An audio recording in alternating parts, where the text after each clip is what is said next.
Hey there, this is take 2 of the video. This is a comparison of Seal and Cardfight Vanguard.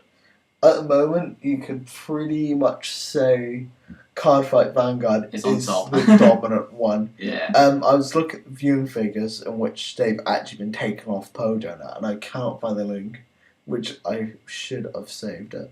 But Seal on the 31st of January. 2 million views? 2 million viewers. Yeah. And 2.2 the previous week, 1.9 the previous week, 1.8 the previous week. That's bad. And for Japan, a country, yeah, it's all a country of about 30 million, 40 million, that's pretty awful considering you have such a huge otaku following. Now, I can bet for freaking $100 that Vanguard had that Vanguard had more views than that, definitely, since they were really pumping it. Again, because this was in the other video, Akira Ito is responsible with Vanguard because it's a collaboration between the guy who actually designed Yu-Gi-Oh! And the guy who did Duel Masters, which are both extremely popular anime and card games. Now, I'm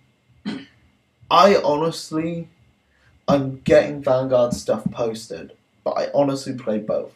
Yeah. And I can see why people really like Vanguard. Because it's kind of like a really weird version of Pokemon, isn't it? Yeah. Also, they've come up with, at a good time, because with, the Yu-Gi-Oh! 2012 ban list and everyone's moaning about how bad it is, so they're all going to, move on to Vanguard. We're going to do a video on that after.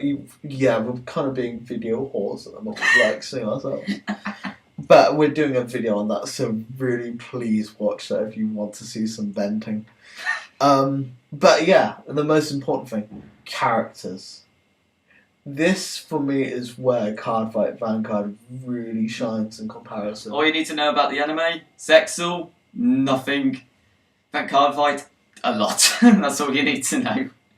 God, the characters are so much more developed. Mm.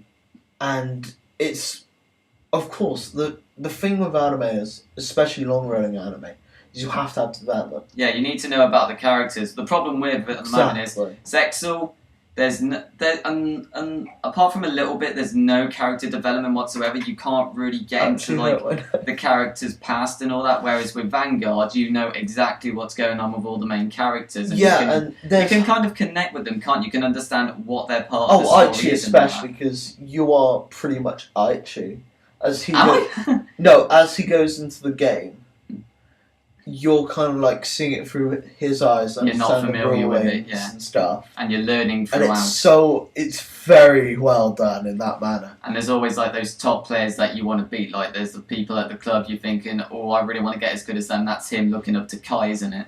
It's just looking at Kai, him overpowering everyone, and you're just it's a very kind of real kind of thing as well, isn't it? Yeah. Where it's we're going to the club after school and stuff like that, and it's very humanized. Yeah. Where stuff in Yu-Gi-Oh! I've always hated that factor of Yu-Gi-Oh! There's an entire school for dueling.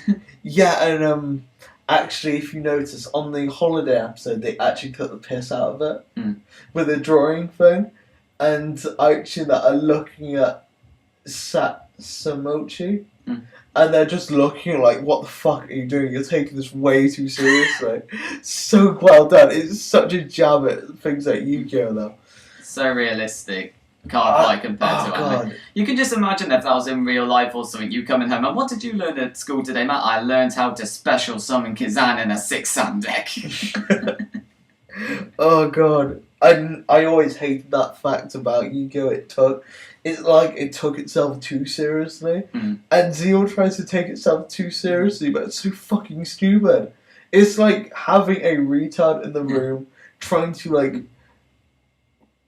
take a new take on the theory of evolution and just say something completely retarded. It's always, that's the one thing with Cardfight being more realistic. There, it's just a card game, and obviously, okay, there's the power of Cyquilla, but at the same time, it's not really a big effect. Whereas in Zexal or something, it's like, oh my god, these cards called, the numbers or whatever, if we don't collect them, the world is going to be destroyed, and we're all going to die. I never got that thing. At least the Egyptian god cards made sense. Kind of, yeah. And at least darts made sense. Yeah. And Sartorius made no sense. It's like, dark night, hey? Yubel just fucking took you somewhere else and said, yeah, the smile world, bitch. Yubel was just basically what you call it. She's just a Merrick with tentacles. It's just an attention seeker. It's like, Yuma, you are mine and no one else's. You will be mine. And, well, 5Ds. Well, it had its ridiculous plots. It was actually quite fun. Yeah, 5D. I love 5Ds. It's my favourite Yu-Gi-Oh series, and I know I can probabait get a lot of hatred for that, but it is my favourite series. Enjoyability. Yeah. Let's compare enjoyability. Matt can confirm this. On Saturday, I watched episode 60 of Vanguard, and I was just taking the piss into. Oh yeah, it's too easy. Doing so many so that's like the My Valentine of this series and stuff like that. But I watched it. Zexal, yeah. I rewatched it from episode 1 going onwards. I'm now on 42, and it's such a fun series. I've put back my dissertation for this. Do it for Fairy Tail as well. I mean, you're so far behind on it. Oh, I'm only on episode 12. I'm on episode something like 96. What was that? Something like 2 days ago. You're on episode 9. I was on episode 50. But what makes Cardfight Vanguard so good is there's hardly no filler. And I don't think there is. No. I've counted 2 episodes of filler, and that's the training camp one. There's a but that's got more. And even that's got a plot in it. Yeah, because it's got the Cyquilla thing, and obviously them getting a relationship with Team Kaiser. I'd say the only filler episode we've had is the one when they have the the card shop, when they found out when, well, as everyone calls him, Loser Umi. Basically, he's good if he uses a balanced deck, but at the same time, at the end of the thing, it's just like for comic relief, he goes back to using nothing but Crate Freeze. Yeah, exactly. But at least it's somewhat significant character developing. Yeah. But Zeal, my god, there is so much filler in the series. It's ridiculous. Cannot have more filler than it actually does. If it's not a numbers episode, or I'd say some episodes. And there's not been a numbers episode since fucking episode 20 or something. I would say the last decent the last number Yuma got was number 25 from the camera one? Yeah. Yeah, because after that it was number. That was episode number 32 or something. Yeah, and ever since then we've just had the introduction of number 15. Oh no, yeah, we've had number 15. Basically, what 3, 4, and 5 have got, which are 15, 40, and 33, and 32 went to. But the thing is, what they're doing is putting main villains in and stuff.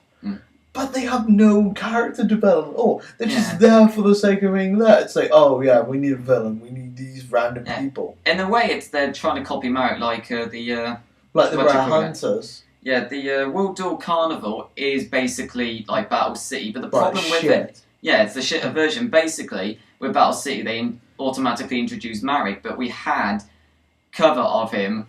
Of his past story, why he wanted to fight the Pharaoh and get the Egyptian gods. With the 3 and 4 and 5 and Tron, there's no information on whatsoever. All we know is that they don't like Faker because of an incident, and they're trying to collect the numbers, but that's about it. Obviously, they've just taken Haruto and they've tried to nick his powers, but we don't know the reason why. We don't even know what the fucking power is. Yeah. So what's the point in developing it if you don't All we know about the power is that Haruto's able to transfer stuff to the astral world. That's all we know. And that's it. Oh, God. Aside from that, we're just going, okay, what purpose does this power have? Are they planning to destroy the astral world? Are they going... do they want to nick power out of it? Give us some indication on what you want to do. Just give something, please. Yes. But at the same time, when you compare it with Vanguard, at the moment it's all about Cyquilla, but there's more information. We don't know much about Cyquilla, but we've developed it soon enough that it keeps us guessing, and we also want to watch it because we actually want to find out why, because we do know a little bit more about it. Well, in Zeal, it's just like, You're just like, oh, for God's sake, get on with it. Like, we want to get the story going on. Yeah, when you really want a story to finish, you can tell it's a bad story. Yeah, it's terrible. I mean, how many episodes in? Something like 45? 46 now. 46.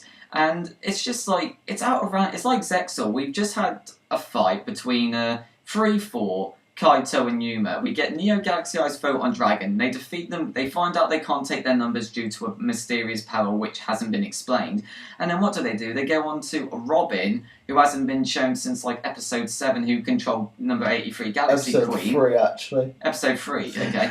Well, I didn't know it was that early. I thought that was 34. But yeah, I haven't been shown since then. And then what do? They just throw him in fighting that one guy that wants to beat Yuma, the Gorge. Gorge, the bouncer duelist, and you just think, okay, so this is kind of showing that he's going to make it to the final, but isn't it more important that Yuma gets his final heartbeat so we can actually flip and get to the final? Oh, it's so stupid. It's like just a bit of development, please, for the sake of development. But there's none. When you're waiting 20 episodes to actually find out a plot, you have serious issues. And this is the issue with long-running anime. But at the same, like, they keep changing the story. That's the one problem with it. With Vanguard, it's a continuous story. Granted, they threw in Psyquilla, but that's being developed. At least you can tell they were developing that though. Yeah, they always could. I mean, with Corrine and all that doing it. Yeah, but with Zexal, it was pretty much to promote Exceeds and promote the numbers. It's all about the numbers. But they've shown hardly any in the 45 episodes that they've shown. I'd say they've shown probably a maximum of about 20. I'd say, plus the ones in the manga. But they've shown that Kaito has only shown, in all the duels he's done, 2, which are number 10 and number 20. Yeah. Actually, no, he's also shown Acid Golem, sorry. But at the same time, they've said that he's got about another 12 numbers on him. But that was after the first time he duelled Yuma. If he's got that many numbers and we're trying to promote Exceeds, show us those numbers. We want to know what they are. It's pointless, because if you've got the promotion of like there are 100 or 99 Exceeds numbers, whatever way you want to look at it, because everyone's got their own view of it, at least flipping promote them and tell us what they are, instead of playing the same ones. I mean, Yuma's got all these numbers and all he ever plays is Utopia and on the occasion Leviathan Dragon. That's it. I mean, okay, so his deck is not really designed for bringing out, let's say, number 7 Lucky Stripe, not that you ever want to summon that thing anyway, but it's absolutely ridiculous. I mean, what's the point? Basically, Zexal, it's got a story, but it's all over the place. It's like, goes one thing, goes to the other, then he'll probably go back to the thing, then he'll go back somewhere else, whereas Cardfight Vanguard has got a continuous storyline. I think what you're trying to say, though, is that Zeal basically just has filler. Yeah, that's it. It's GX to pretty much a T in many ways. GX. Oh yeah, GX actually has a more decent story. So, with what I love about Vanguard, though, other than the plot, is the art style. Yeah. And I know this sounds random, but is it real? Does the art style seem very Beyblade? Which one? The original or like Beyblade Metal Fusion? Original one. I'd say it's more developed than the original, but as you go on to the other 2 that they did, yeah, it is actually quite similar to it. The difference is, though, the guy across Akira actually was responsible. It makes perfect sense if he was. I'd say the one problem with the artwork is in Zexal, we're just ripping into Zexal here, they're trying to bring CG in for the numbers, and it looks okay, but it's out of place. Horrible. And it's all focused on the numbers, that's it. Sometimes it will be like artwork, sometimes it will be CG. Whereas with Cardfight Vanguard, they put so much detail. It's all in the same art style, and also the backgrounds are so detailed as well. Whenever the monsters are